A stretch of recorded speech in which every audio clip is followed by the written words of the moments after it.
Adorno's condemnation of previous transcendental symbolic art also affects what his modern art feels like. In condemning symbolic art, he also rejects the associated intuitability that such art encourages in its beholders, the offer of intimacy, of immediate, non-conceptual contact with the artwork. Such intuitability seeks to maintain a roundedness of artworks. It then attributes this quality to the reality corresponding to the artwork. Instead, Adorno turns to the non-sensuous, desolate, starkly conspicuous language of modern art that denies access by readers' intuition. Adorno's strategy sheds light on the intuitability that, as I've argued earlier, Coleridge aims for and aids to reflection, but largely must abandon. Previous signs of this trend in Coleridge appear in his 1818 lectures on the Middle Ages, containing the oft-quoted scene in a Gothic cathedral. The lectures illustrate how Coleridge's consideration of symbolism in the symbol occurs at the expense of symbol, if not yet in the total reversal of the sublime into its opposite in Adorno's modern black art.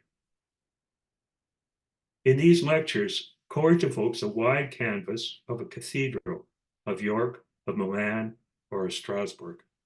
He depicts its many chapels, its pillared stem and leafwork roof, as if some sacred grove of Hertha, the mysterious deity of their pagan ancestors, had been awed into stone at the approach of the true divinity.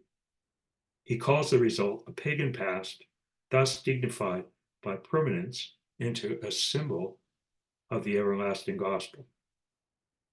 But Coleridge's continuing description slips away from symbol as defined in Statesman's Manual, the translucence of the eternal through and in the temporal.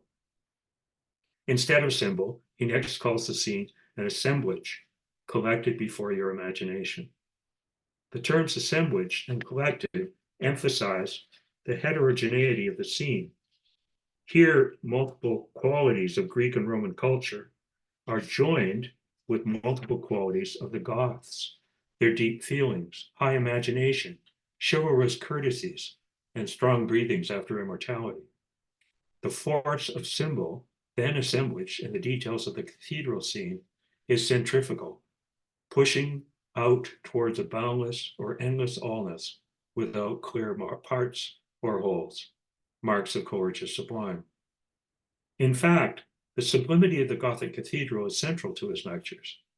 Greek art is beautiful, and Gothic art is sublime. According to William Hammond's notes on the lecture, when I enter a Greek church, I feel exalted and proud that I am a man. But he continues, the Gothic art is sublime. On entering a cathedral, I am filled with devotion and with awe. I am lost to the actualities that surround me, and my whole being expands into the infinite. Earth and air, nature and art, all swell up into eternity, and the only sensible impression left is that I am nothing. Greek architecture fails where the Gothic poetry of the Middle Ages succeeds in affecting feelings, because the Goths, unlike the Greeks, prefer the sublime. They cannot be satisfied by any statue, since their minds have a tendency to the infinite, satisfied with what is indistinct. J.H. Green's notes on the lecture repeat the theme of the profound impact on the beholder of the Gothic sublime. In the scene where Coleridge stretches and begins to deform his use of symbol, the beholder in the Gothic cathedral experiences a sense of self-annihilation and thus becomes a part of the work contemplated. The beholder joins in with the symbolic and sublime unraveling. Both Coleridge and Adorno ponder such subjective responses. Is the change only in the subject's self-perception before the artwork, or does the encounter signal actual change in her? In Adorno's case, the participant's response to the artwork navigates the sublime dilemma of truth content in art.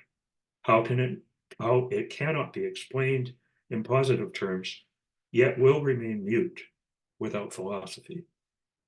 Adorno's answer is that access to truth content comes by what he calls shudder. This is a shock elicited by the artwork, the moment in which recipients forget themselves and disappear into the work. In a way reminiscent of the vertiginous encounter with the Gothic cathedral in Coleridge, Adorno recipients lose their footing. But for Adorno, shudder can also reveal and dissolve the subject's petrification in her own subjectivity. The subject becomes conscious of its own nullity and attains beyond it to what is other. Here, Adorno's description of its own nullity chimes with a sense of nothingness in Coleridge's beholder of the sublime Gothic cathedral. But as I pursue elsewhere in my book, the nullity of Coleridge's beholder will correlate in his On the Constitution of the Church and State with those parapolitical members of his clerisy. Together in their various professions and conflicting views, they will possess and discern the ideas of the good and of the Constitution on behalf of society. Their work is to counterbalance the expediency and commercial preoccupation of the formal state.